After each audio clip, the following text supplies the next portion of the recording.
What's going on, guys? The Action Guys here, about to talk to you about a brand new show on Action Industries starring legends in the action army, Richard, Erik, Jarvi, and Paul Dinuzzo. Brothers from across the globe pit the best in the movie world against each other. They break them down and then they sit in judgment. We endorse these superstars. Salute.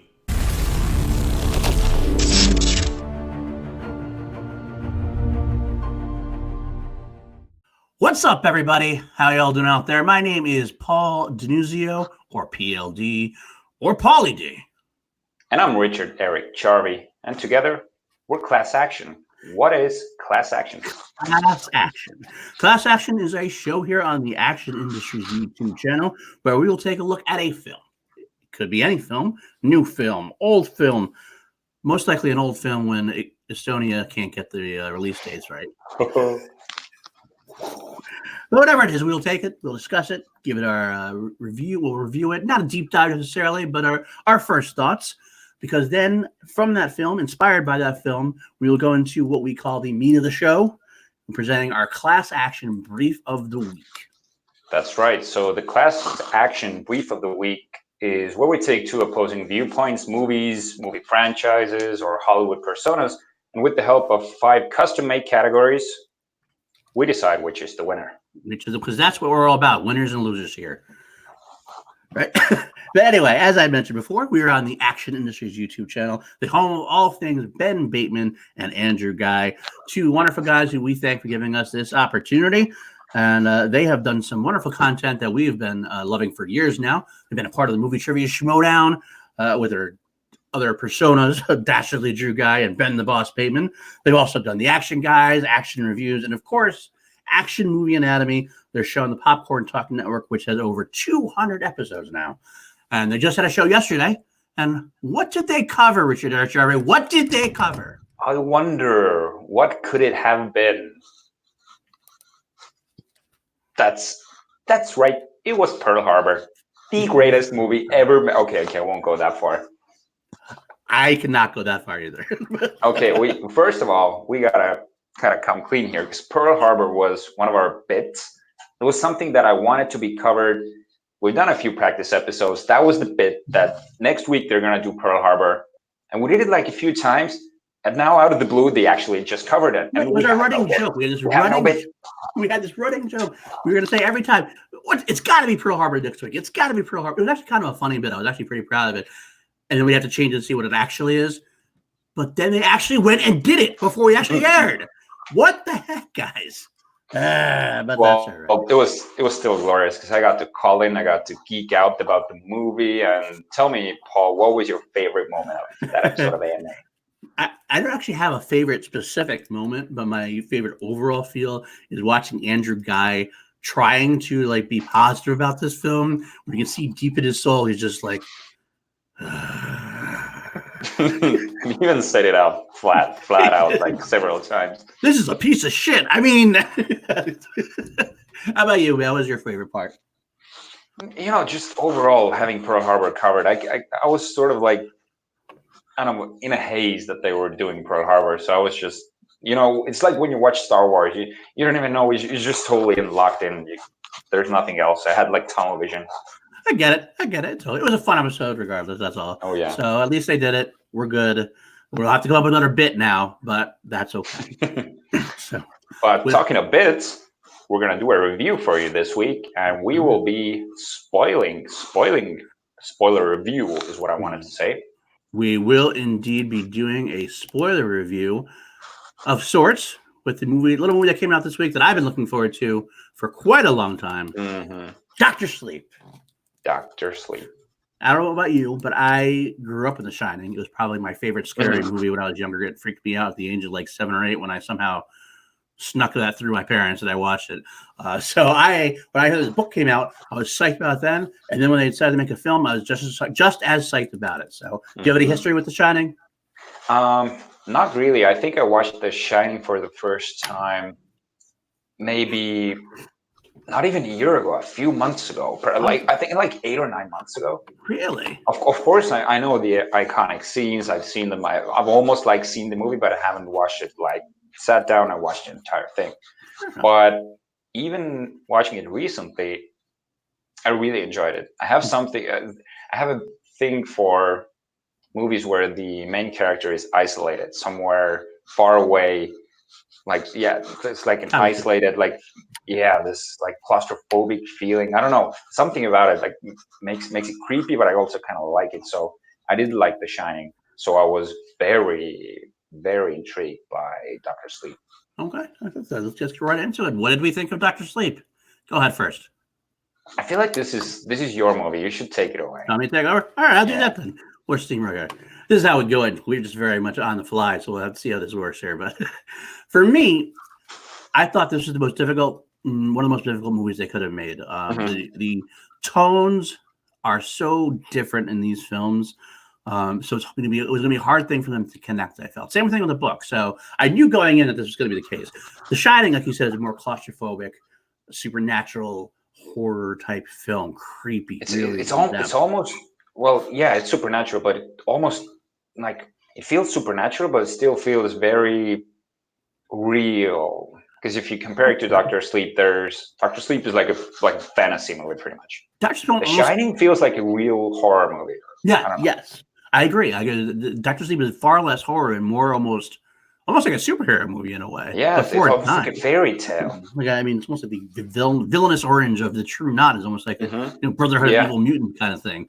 So taking that in case, it's amazing to me that it still felt as connected as it did. The director did a great job. The director's name was Mike Flanagan, right? Yeah, Mike Flanagan. And he did a wonderful job using the nostalgia of the film, but not letting it overtake the film. Right. Specifically, what I want to mention, like right from the get-go, my favorite the part reshots. The reshots were right there, note for note, perfect. But what's the most impressive about it to me is that this is not a news, so everybody knows that Stephen King hated Kubrick's version of The Shining. Hated that. And yet, Mike Flanagan went with adapting a novel which has its own little disdains for the Shining. It shows it in the book a few times, like characters that died in The Shining make definite appearances in Doctor Sleep and things of that nature.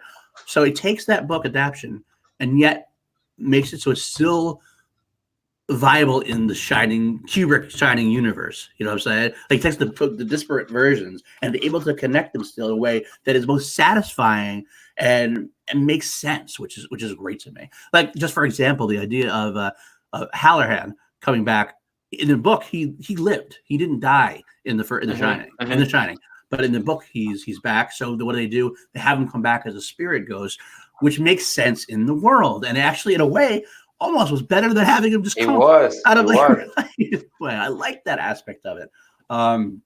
So that is very cool. And another thing I'll get to in a bit. Give me your first thoughts, because I actually has to do with the ending, which I'll get back to. So give me your first thoughts on the film. Okay, so something that drew me from the get-go was the cast. So I'm a big fan, I'm guessing you as well, of Ewan McGregor. Hello there. And I have like a pretty unhealthy crush towards Rebecca Ferguson. You're not alone. My favorite current actress, I think, actually, at this point. Oh, wow. Well, that's big. But I want to say her name right. Kylie Curran. Abra. Yes, Abra. She blew my mind.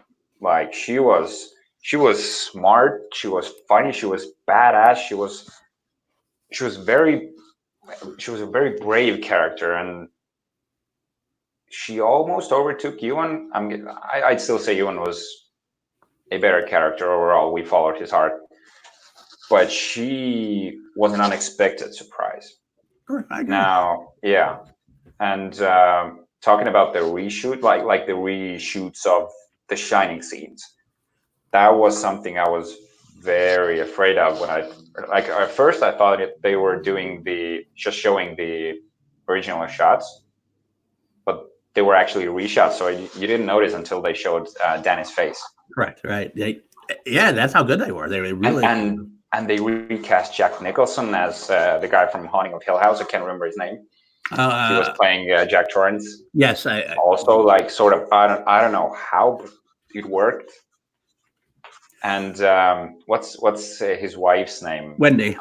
Yeah, she was like freakishly similar to I'm still blanking on her name, Not Shelley on her Duvall. real name. Shelley Yeah, Duvall. Duval, that's right. So the way she spoke, it was eerie. You're spot on that. I remember reading that specifically. I was like, wow. For like 2 seconds, I was kind of like, is that actually old footage? But no, it's not. It's not. Mm-hmm. But it was done very well. I will say I wasn't as big a fan of the actor of Jack. But I don't know if it's his fault necessarily. Like that role for Jack Nicholson is so iconic, so difficult to manage. Like anybody in that role would have been hard pressed for me to be okay with. And I got to be honest with you, there's one part that took me out. The actor almost looked a little like MacGruber. Yeah, it was like this almost a smile about MacGruber, and I kind of was like, "Is that Will Forte?" So that took me out a little bit. I gotta admit, that's one negative. But bringing that up, it actually brings up my point about the ending I wanted to bring up. One of the amazing things they did with the ending is, I don't know if you know, did you ever read the Shining book novel? No, I haven't read it yet. I have it on my. Well, this might be a little bit of a spoiler for you then. I gotta throw it out there. Okay, should I turn it up? What Flanagan did, and I think this is what satisfied King, is that in the original novel, the ending of The Shining is that the good man of Jack Torrance is still in there, and he sets the boilers to the Overlook to explode and saves Danny and Wendy that way. Danny and Wendy get out because Jack Nicholson blows up the Overlook. But that was in Doctor Sleep. Right. That's the movie version of Dr. Sleep. So the movie version basically took the ending of the original Shining novel and kind of transposed it to the film of Dr. Sleep. That's one of the big changes I meant. In Dr. Sleep, there is no Overlook Hotel because it's gone. It's been blown up by Jack Torrance already. Wow. So they actually transposed the ending of the movie of the Shining, or the ending of the book, The Shining, to the end of the movie. That's what I think actually probably helped King really like Dr. Sleep. Because the Dr. Sleep ending in the book, Ewan McGregor's character lives. He years later he helps Abra out and everything else. So but I like the ending this way better because it brought home what King wanted out of it.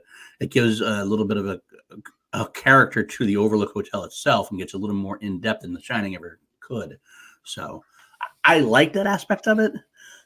but going the same way, the only thing I didn't like is that if you're going to go that route, give Jack Torrance a final return, not redemption, like a Darth Vader redemption. You can't ever really redeem him for what he did, but he can come back, do his bit of good, and then before he goes to his rest.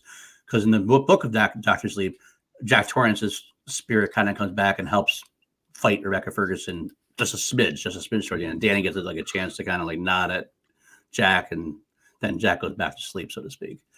But even trying to tackle it the way they did, I thought it was a phenomenal job. Okay, because I have a lot of points I still want to make. The runtime, it's like 2.5 hours long, which was, at first I was like, holy crap, they're going that way. But it felt like everything in the movie was there for a reason. And it almost felt like you're watching the book unfold itself in front of your eyes. I've never had this experience at a movie before. It felt like I'm watching a book. And my favorite moments in the movie, probably the most like calm moments, was where Danny was in the nursing home and talking to the dying patients. Yes. That was very good. And the cat went up there.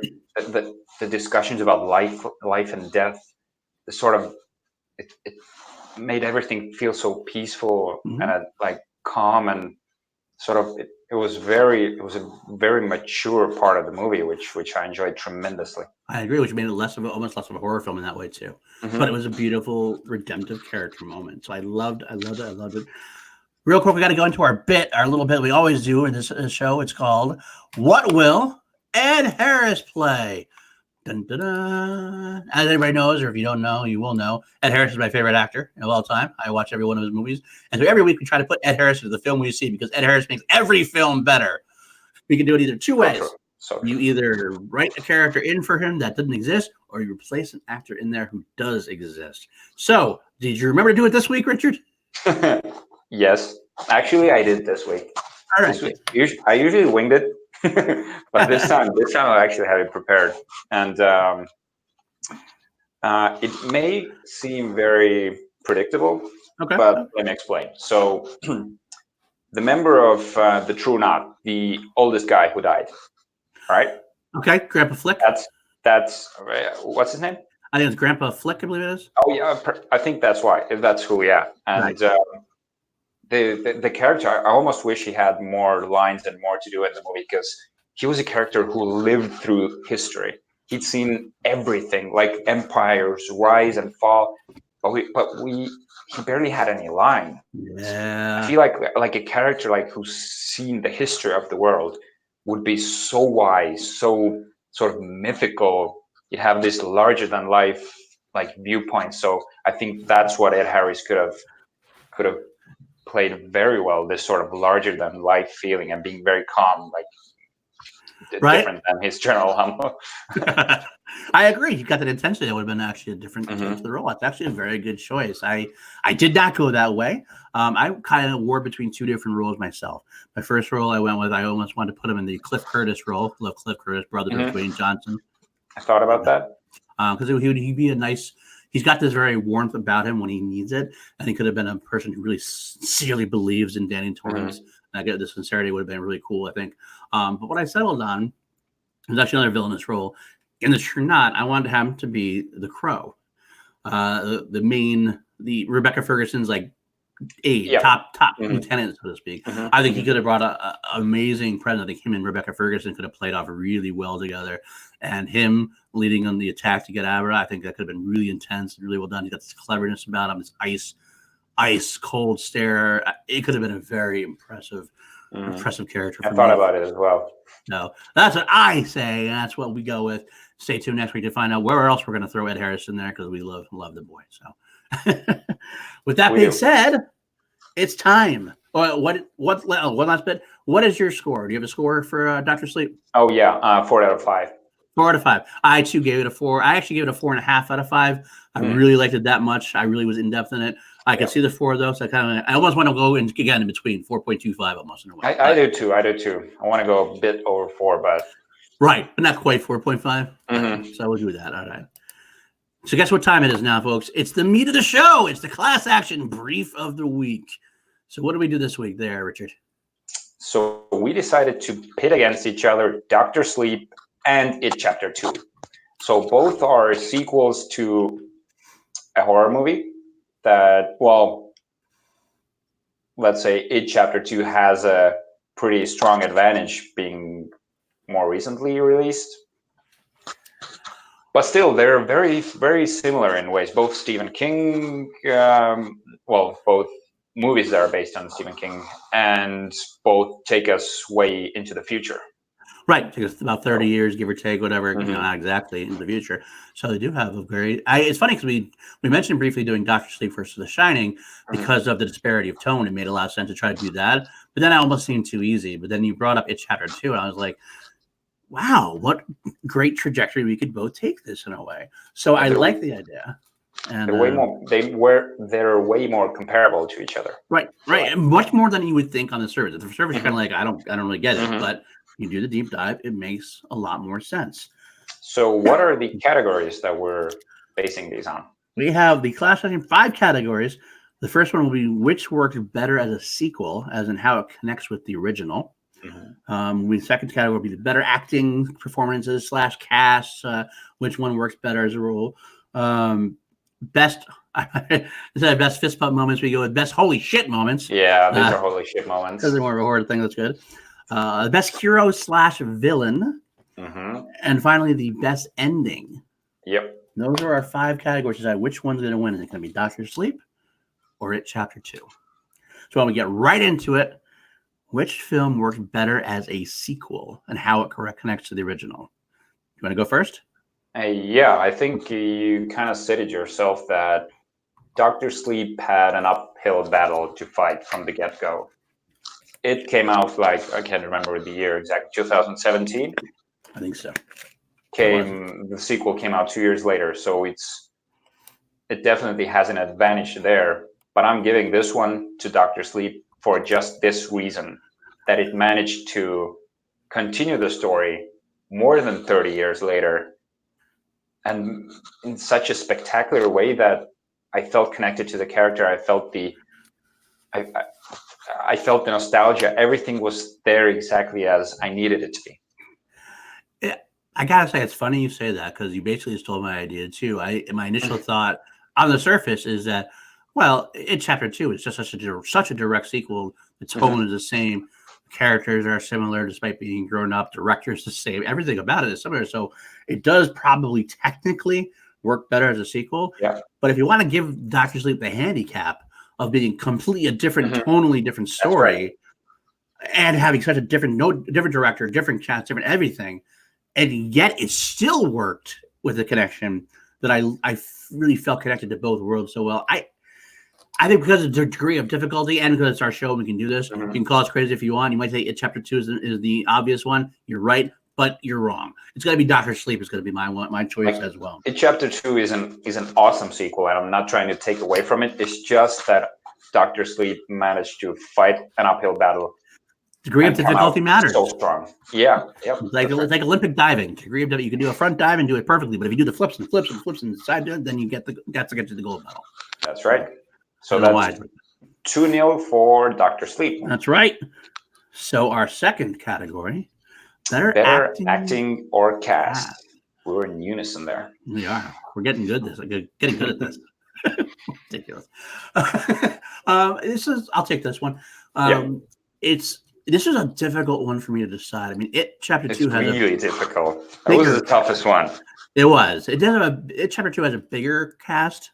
I think overall. Bill Hader from It Chapter 2 is phenomenal, and actually, honestly, might be the best overall performance out of both movies, possibly. I really liked what he did with the role, but I kind of felt like the rest of the older Loser Clubs, paled in comparison to the original Young Loser Clubs in a way. I really like that. This is almost unfair because I'm not comparing It Chapter 2 versus Doctor Sleep. I kind of also compare It Chapter 2 to It Chapter 1. But James McAvoy's great. Jessica Chastain's fine. But then none of them really compared to what I thought Ewan McGregor did in the role and what Aber did in the role. So then it comes down to me, Rebecca Ferguson versus Bill Skarsgård. That's a really freaking hard choice to make. We're gonna get into best villain later on. So this is not best villain. That's where I'm rating him. It's the best performance of it, and I gotta say, what can you do, Rebecca? They're both so good. So I almost want to cancel them out in a way, as far as they're both equally good as far as that goes. So taking that out of the order, taking Bill Hader, I think I got to give it to It. Interesting. I wasn't sure you were going there. I hate doing it. Yeah, I'm giving it to It. I'm giving it to It as well. You are? Okay. And for totally different reasons than you. Okay. I think like Bill Hader actually is like my third favorite of the cast. James McAvoy is my first. Jessica Chastain almost first. Like they're both phenomenal. And so yeah, like the fact that they managed to cast them so, like, first of all, you cast them so similar from their looks, but they actually cast actors who embodied their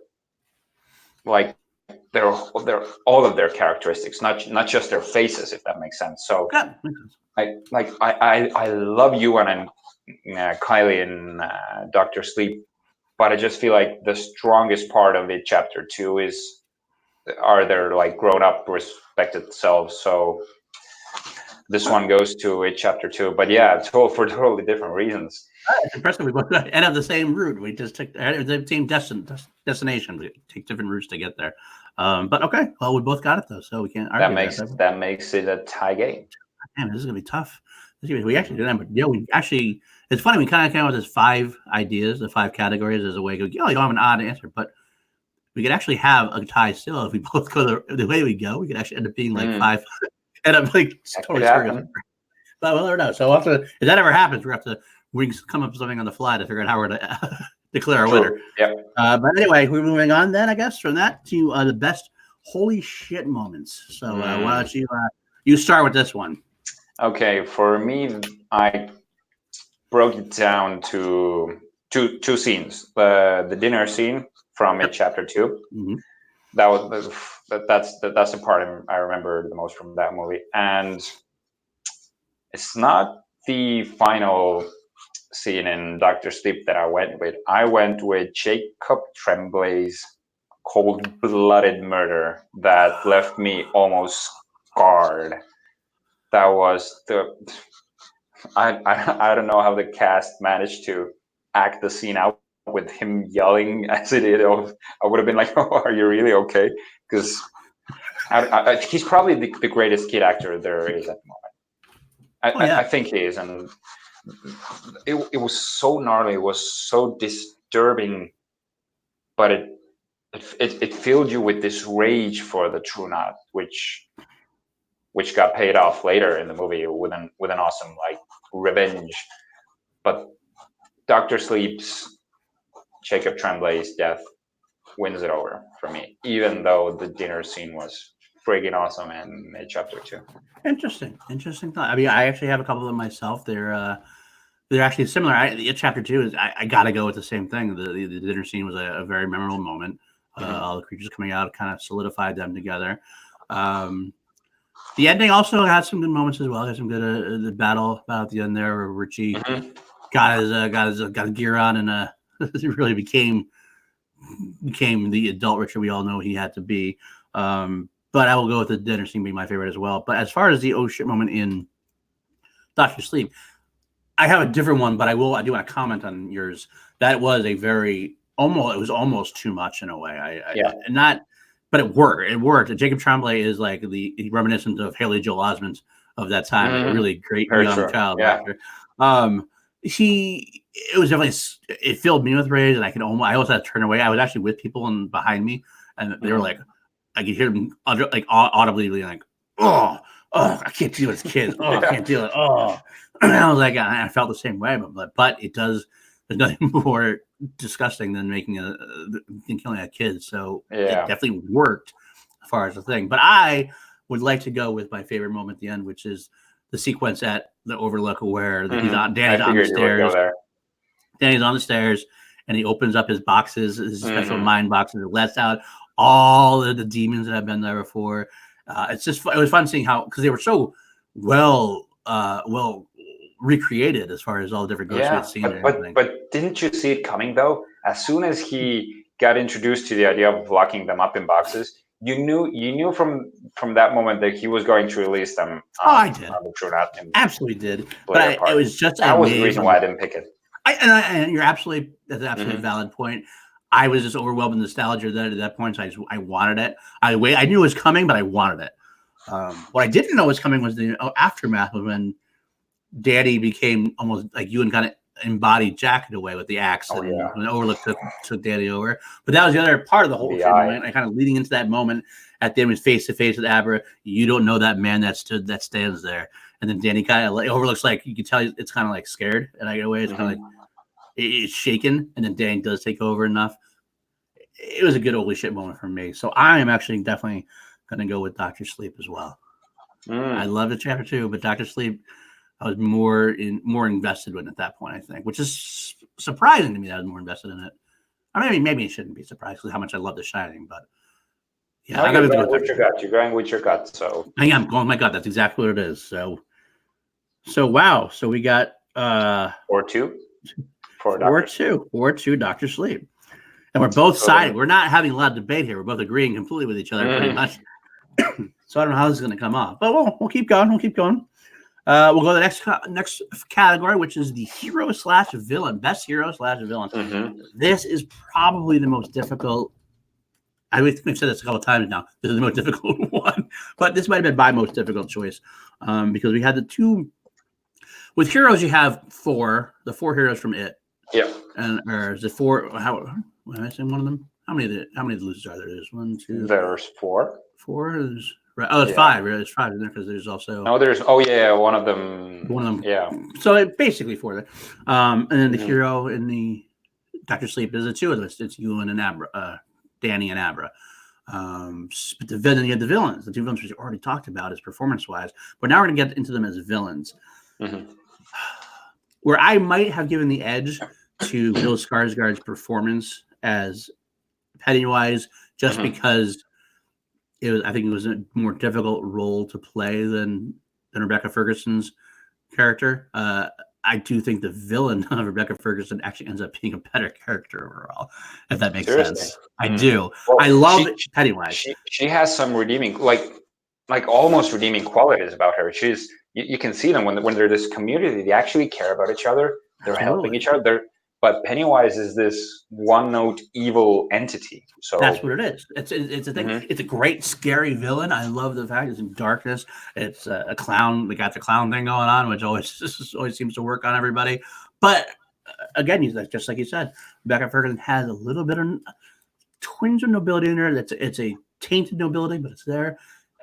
And it's more in-depth character, I think. Whereas Bill is, like you said, a one-note character. So I have to, as much as the performance for Bill is better, I think, by a touch, I got to give the villain part to Rebecca Ferguson. Now, going back to the heroes, that's back and forth for me a little bit too. But again, I wasn't as enthralled with the older Losers Club. I liked Richie. I did like McAvoy. I liked Chastain fine, but I preferred Gil McGregor and Abra and Kaylee. So I think I got to go give this also to Dr. Sleep. I'm going the other way. Okay, I wasn't. I'm happy. Yeah, I'm happy because even for what I wanted to say is, even though Bill Skarsgård's character is one note and evil the way he is, I feel like we gotta take into account how well, you can't say he made the character iconic because the character was iconic way before him, but he brought it back, and he's known as Pennywise now. The way he portrayed him, is the freaking eye thing that he does, everything. He's recreated the character in a way that I had no idea was going to happen. And even though he's one note, he's way scarier than Rebecca Ferguson was as Rose the Hat. That was her name. Is that right? Yep. And again, the cast, like, I love the cast more than you, the Grown Up Losers Club. So I feel like maybe Ewan McGregor and Kylie Curran gelled together because there was just the two of them. I could say their chemistry was better, but the four losers, I don't know. I just can't get over how well they were cast and how well they echoed their younger selves. So and we shouldn't forget Cliff Curtis though in Dr. Sleep as well, though. Oh, that's true. He's awesome in any movie he's in. I love Cliff Curtis, even when he's The Rock's brother, which makes no sense. Yeah. That was ridiculous. And he had the braids. He had the braids on in this one as well. He's keeping the braids. He's like, God, man, this look is good. I want to bring this over to Dr. Sleep. I think he just started wearing that in real life. Against going, really? That's all right. No, I'm not gonna say no to you. You're Cliff Curtis. But yeah, this one for me is chapter 2 because I feel like Pennywise is more iconic, and the Losers Club as well. Okay, then there we go. Right now, I won't give a scoreboard update anymore because we're just going to go right into it. The best ending. The best ending. Why don't you start with this one? Yeah, I'll just flat out, like, this is going to give away what I picked, but the ending of it, chapter 2, I started to remember what it was. I had trouble. I couldn't remember how it ended. Then I remembered that it ended with a very neat bow on top, which kind of felt out of place. It was a bit it wrapped up too positively for that type of movie. I don't know. That maybe sounds a little fucked up, but Dr. Sleep's ending, even though when he releases all his locked up, what do you call them, demons or the ghosts or the evil spirits, right. Let's say. That was predictable, but the very ending, spoiler alert for Dr. Sleep, when Danny dies but comes back as the spirit, that was a perfect ending because that was exactly the kind of melancholy but leaving us with a hint of positivity of him being the ghost now for Abra. So I'm right with you, to be honest. I like it. Chapter 2 had a bigger battle sequence, so to speak. But I almost felt like the battle sequence went a little bit too long in it. Chapter 2, I kind of felt like it was kind of like, okay, yeah, we got it, the battle, but then like it kind of, but it had this like almost Deus Ex Machina factor where it just seemed like all of a sudden it was too long, but then it just also abruptly ended, and it was kind of like that's it. Yeah, it was. And it had the bitterness of obviously the death and Richie's sadness over his friend's death or his crush's death, as you end up finding out. Yeah, that's right. But yeah, that was a good moment though. That was a good moment. It was a great moment. I love seeing that. That's actually not from the books. It's very vague in the books. So it's much more they're much more explicit here, which is completely what actually probably should have happened, but probably difference between 1985 and 2019 or whatever. That's probably how that comes into play. But we're getting off track here for that. Going back into the endings, Doctor Sleep. I love the ending of Doctor Sleep for exactly the same reason, especially because it was so set up so well.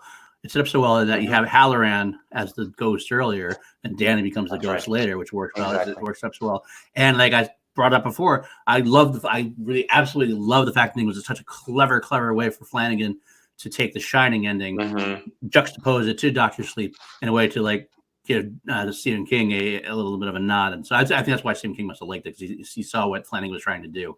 And I love that ending at all. I loved all the Overlook demons, Danny being the Overlook. Just the whole Overlook sequence to me was like complete nostalgia, but not a bad nostalgia. They used it and went forward with it. So the nostalgia was there in the best way possible. Right, exactly.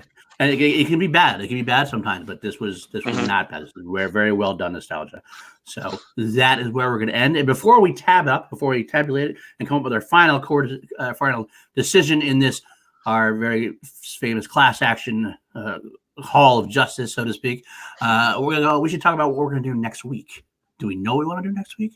Because I know the action guys are going to do Ford versus Ferrari. Action Movie Anatomy. Action Movie Anatomy is going to do Ford. So we could take Ford versus Ferrari and pitch it against Rush, which is a very similar movie. Another one was, I think it was Midway versus Pearl Harbor. You could do that as well. I want to point blank, we'll let our audience know if you're watching this, we do want to try to sometimes avoid duplicating content. We don't want to try to avoid doing what Action Movie Anatomy does, because you've seen Ben and Drew do it. You don't need to see us do it. But we're not going to lie. There's going to be some times where we're definitely, for example, I can tell you right now that when Rise of Skywalker comes out, Action Movie Anatomy is going to do it, and we're goddamn right we're going to do it too. We're going to do it. And somehow, some way.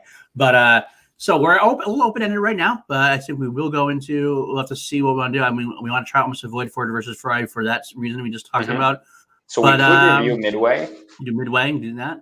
And pitch it against Pearl Harbor. And there's always a chance we can do an older movie. We haven't done tried to do an older movie yet. We'll have to see what works for us. But with that being said, our pitch is over.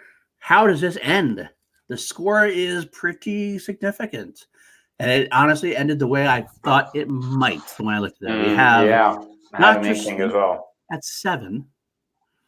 And we have It Chapter 2 at 3. Doctor Sleep is the winner. It was a better movie overall. I had, It Chapter 2 was very emotional, but I feel like Doctor Sleep was more up my alley, and just for the reason of the bedside conversations, that made the entire movie for me. And I agree. For me, It Chapter 2 was good. I thought it was let down is a strong word, but it wasn't as good as It Chapter 1. I definitely significantly like It Chapter 1 better. Whereas this one, Doctor Sleep had a far bigger hill to climb, to match the iconicity of the Shining movie, but it did such a good job that it almost, I wouldn't say it matched it, but it matched it in my heart enough to the point where I'd say it was extremely successful. So at the end of the day, Doctor Sleep makes sense to me too. So with that being said, I guess that court is adjourned, my friends. We'll see you next time on Class Action. Thanks for sticking with us. Make sure you like and subscribe. Do all that fun stuff. Like and subscribe to the Action Industries YouTube network. Get all that fun stuff coming your way. And let us know in the comments what you think, and maybe you have a suggestion for us. We're always open for suggestions. We'll take anything in our courtroom. We'll discuss anything you want to discuss. And I guess we'll see you next time, guys. Later, guys. Salute you.